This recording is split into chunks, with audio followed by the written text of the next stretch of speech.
You're listening to Let's Talk Sustainable Business. Hi, my name is Barbara Mendes-Jorge, and I am a sustainability communications expert based in Brussels, Belgium. It's a pleasure to welcome you to this edition of Let's Talk Sustainable Business, a series brought to you by the Conference Board. This is the second instalment of our two-part episode with Kruti Munot, Project Manager on Cities and Climate at GIZ. The views expressed by Kruti on this podcast are her personal views and may or may not reflect the view of the organisations with which she is affiliated with. If you haven't yet listened to part one, please do go back into our catalogue to listen to it first. So welcome back, Kruti. Thanks. So in part one, Kruti and I discussed the work that she's doing at GIZ. And in part two, I'd like to talk a bit more about circular economy, find out more about Kruti's volunteering work and how it complements her career, as well as what Europe can learn from the Global South and climate action. So it's another packed episode. So Kruti, do circular economy topics feature in your current job? It sounded like in some elements were present. Yes, definitely. My work does involve elements of the circular economy, more specifically waste management.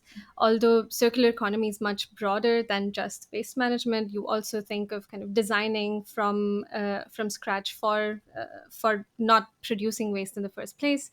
You also think of regenerative ecosystems and resource efficiency. That being said, waste management does feature a lot in the work that I do. Cities generate waste, people and businesses generate waste. So it is usually one of the top 5 priority kind of challenges that comes up when we speak to our partner cities. From how do you deal with landfills better? How do you divert waste from landfills? How do you reduce open burning of waste? How do you make sure that organic waste is treated in an appropriate way, and so on? So these kind of topics do feature in my work. Wonderful. Prior to the recording, you'd mentioned that you'd also worked on circular economy topics in the Global South. So what did you work on in which areas? Yes, indeed. I have worked quite a lot on circular economy broadly in the Global South. I would say it is a growing issue.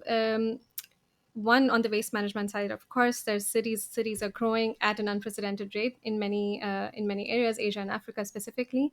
For example, in coastal cities, you also have very complex interactions between the coast and the water and marine, often protected ecosystems, and the waste that comes to these places. So this topic ends up featuring a lot in the kind of work that I do. Some of the work that I've done, for instance, I think I mentioned the waste management plan. My team is also working on waste management governance, so looking at how a city has administrative and governance systems for dealing with waste management better and improving that, and working with, as we mentioned, the systemic approach on including local stakeholders. I've also done some work on linking circular economy in India with different industries, including fashion and engineering and architecture, and going to students and kind of including that in their workshops and curriculum, just to kind of get them thinking about this topic. So this is some of the circular economy stuff I've done outside of GIZ. Interesting. Is going off topic a little bit.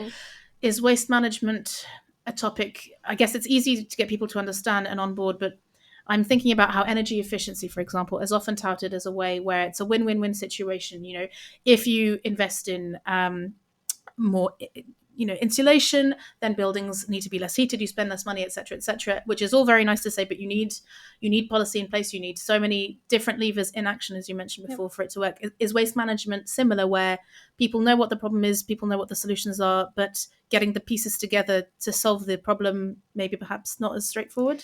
I would say so. I think the governance broadly, and governance is not necessarily only a government thing. I think governance is broader than that. Government is a piece in it.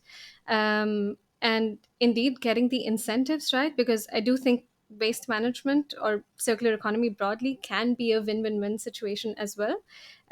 If I, as a city, have the mandate to, for instance, collect and dispose waste, but I don't always have the resources or the capacities to do this or do this well. But if there are local organizations or private sector that's already providing the service, it is in my best interest not to replace these organizations and do this myself, but rather find an arrangement that works well for them and for me as a city. So this could be through, for example, business permits or zoning in a city that allocates different areas to different companies or organizations. There's many different ways to do it, but indeed, it's all about getting the pieces kind of working together in symphony. Making the puzzle can be difficult. Yes. So you've provided many examples of your work in the Global South. A lot of our listeners are based in the Global North. So could I ask, what do you feel the Global North can learn from the Global South when it comes to waste management, circular economy, climate action in cities, and vice versa? What can the Global South learn from the Global North? I think taking one step back in general, I think I find the terminologies of the Global South and Global North a bit limiting because it kind of simplifies a bit the complexity and diversity of many different countries and experiences. That being said, I think from my experience working in different countries around the world, these issues are still very interlinked. So you can't necessarily separate the two. However, I think there are many different approaches that we can learn from.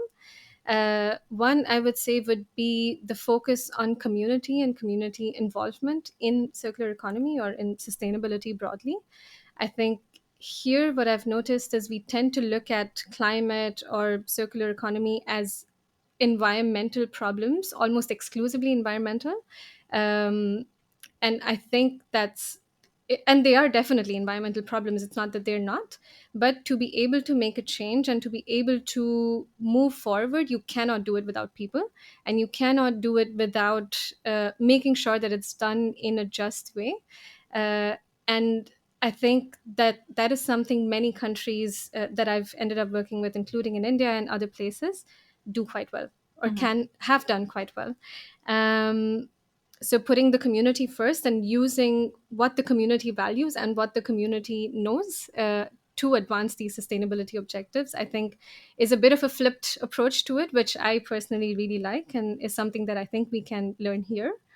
The second thing I would mention is broadly resource efficiency. I think in an environment where resources are constrained, you tend to be very innovative and creative in terms of how you use these limited resources. In India, we have this term that's called jugaad, which is quick and frugal innovation, basically. And it's a very Indian thing. You would see kind of very random things quickly put together to fix a thing for now. And I think it's a whole mindset approach. It's not just to fix a problem once, but it's really at all times, how can you make sure that you're making the best of what resources you have? And I think that's increasingly important now that we have so many different urgent issues coming at us, that you really need to be kind of creative and innovative with your resources. Yes, I would say that in general, people, again, I understand your issues with the terminology, but people in the Global North too often see all resources as infinite. Yes. And that has been the approach, and that's what needs to change. It's true. It's the mindset of abundance. Exactly. Which is a fairly new thing. I think it's not very old to kind of think that we have everything and we have it all the time. I mean, I think it depends where you're from, but when I talk to my parents or my grandparents, it's already a very different mentality, and it's only a few generations difference. Exactly. So, yeah. And I guess, again, coming back to the community aspect, that sounds to me as well a bit like the systems change way of thinking of, if you're going to create solutions, you need to get the people involved, because if you miss certain people out, then it's never going to be a perfect solution that's going to work. So Absolutely. very interesting. We talked a lot about policy, but in your dream world, what would an ideal global circular economy policy look like? It's an interesting question because it's very hard to imagine anything working at the global level. But I do think that the EU has really interesting and very inspiring regulatory frameworks with the Circular Economy Action Plan. And so there's so much actually happening here with disclosure, with transparency, with sustainability and sustainable finance, with anti-greenwashing norms. So I do think that elements of these could make for a really good global policy. I do think that the existing policies that we have, at least in the EU, they do have a ripple effect across the world, given how trade is linked and how countries partner with each other. So I do think there are elements there that we can build upon. And then the stuff I mentioned, for example, in terms of the community focus and in terms of the resource efficiency, if there's a policy that kind of incorporates these, that incentivizes research and development for more efficient technologies and materials. I think that would be really interesting. Yeah, it's good that you bring up research and development. I think that's maybe not discussed enough when it comes to circular economy or sustainability. Yep. So moving away from your primary job, I'd like to find out more about some of the volunteering work that you do that I mentioned in part one. So in Brussels, you've been the project lead for circular cities of the Global Shapers community, working with the Brussels Hub. So could you explain to our listeners what that is and what you're working on? The Global Shapers community is a community with chapters across the world of young change makers that want to bring positive change in the cities that they're in. And through the World Economic Forum, the Global Shapers community is often supported to do different types of projects. One of them was circular cities, and the project specifically was called Scale 360. So it was kind of a 360-degree approach to circular economy and scaling circular economy. More specifically, what the WEF had done was they developed a methodology for encouraging circular economy innovation using design thinking. So applying the principles of design thinking, of really understanding a problem and ideating on solutions to the circular economy space.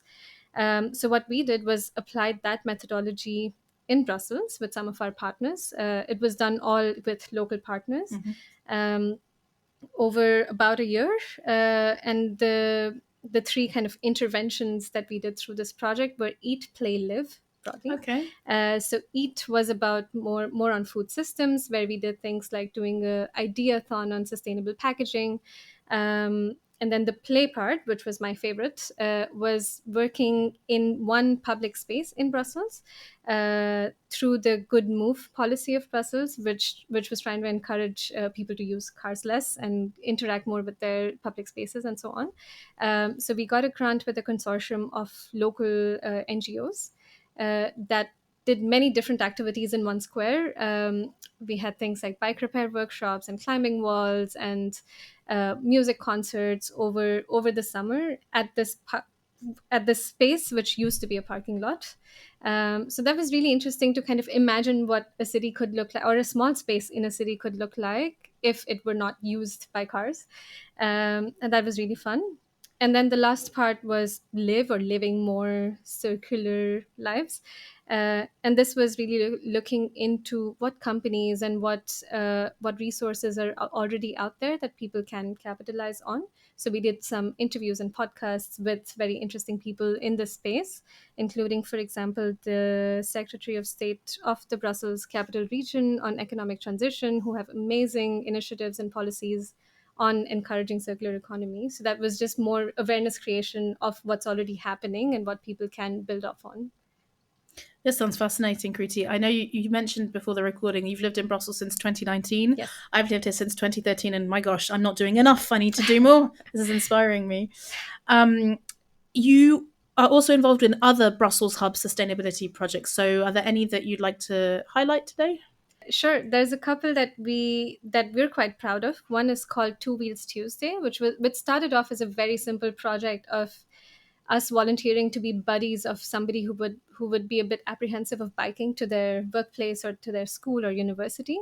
And so we would just be bike buddies. But that over time, with a lot of interest, evolved into a bigger kind of sustainable mobility project on encouraging sustainable mobility modes in Brussels. One of the things we did there was through COVID, when they had closed off the Bois de la Combe for cars. You might remember there were news articles of cyclists going there every Tuesday at lunchtime. I was one of them. That was great. Yeah, exactly. So that was something that Two Wheels Tuesday also supported and participated in, and that I think was really impactful at a city level. Another project that we did was also through COVID called Ver Ma Vie, Green My Life, which was really doing very hands-on interactive workshops with people who are interested in sustainability and don't know where to start when it comes to really your daily choices. So looking at your food options, your transport, your fashion choices. So we had a series of workshops. This was online through COVID, but that was also really interesting to just move from 0 to 1.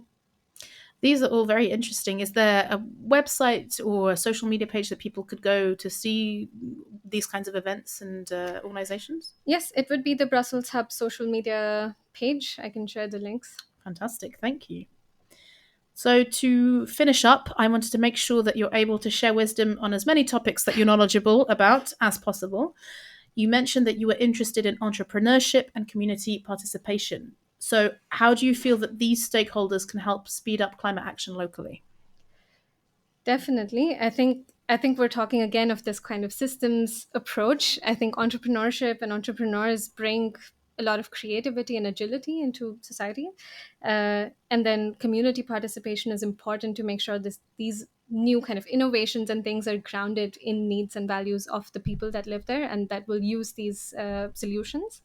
And I do think it's really important for different stakeholders to work together. I think there's an old African proverb that says, "To go fast, you can go alone, but if you want to move forward, you need to go together." The thing is, with the climate crisis and with our resource crisis and biodiversity, we need to go fast and forward. So it's not an easy balance to strike, but I think it's really important for different stakeholders and different people with different backgrounds to be involved in whatever capacity they can, to kind of just dive into the waters from wherever you are, and you will meet people along the way. Um, I think the Donut Economics platform is doing a lot of small things at the local level with their cities track, which might be interesting for readers to look into. Mm-hmm. Absolutely. Great, thank you. As you mentioned, being hashtag open to climate, what advice would you give to young people looking for careers in the climate space and also not so young people looking to make a career change? Yes, first, I think Open Door Climate is a great initiative. It's very easy to find online. It's a list of people that are working in the space or have transitioned to this space who are open to talk about their career journeys. And I've met some really interesting people through the platforms. I would encourage people to look into that. Um, I think in terms of people wanting to get into climate, I would say maybe two things. One, if you have a specific niche that speaks to you or that you're really interested in, or maybe you're a transport engineer interested in sustainable mobility, go down the rabbit hole, find out the links between climate and mobility, and learn as much as possible and understand really the nuances. But for many of us, like myself, who are a bit of a generalist, floating social sciencey backgrounds who do a little bit of everything, I think the key skill is to really learn how to learn. I think things in the climate space change so quickly. There are so many new jobs now, job titles that did not exist 5 years or even 2 years ago. Regulations change by the minute, reporting requirements change by the minute, the state of the planet changes by the minute. And so being able to keep up to speed, I think, is a very, very valued skill, and it's not very tangible. But if you're able to demonstrate that you're able to kind of transpose your knowledge from one place to the other, you're able to connect dots. I think that's a very undervalued and very very key skill to have. I think for people who do have a lot of other experience that want to move into this space, it's a bit similar. I think if you're able to transpose your skills from whatever you're doing, if you're a finance professional, if you're a lawyer, you can direct those energies into climate finance, into environmental litigation, into, I don't know, creative marketing and advertising for sustainable products and so on. So I think there's room for everyone and there's need for everyone. And the more the merrier. Fantastic. Learn how to learn, and the more the merrier. Wonderful. Thank you, Kruti, for joining us today for part 2. And thanks to our listeners. If you enjoyed this episode, please remember to subscribe to this podcast series and explore the entire catalogue of podcast programming from the Conference Board by visiting our website at tcb.org/podcasts. See you next time. That was Let's Talk Sustainable Business.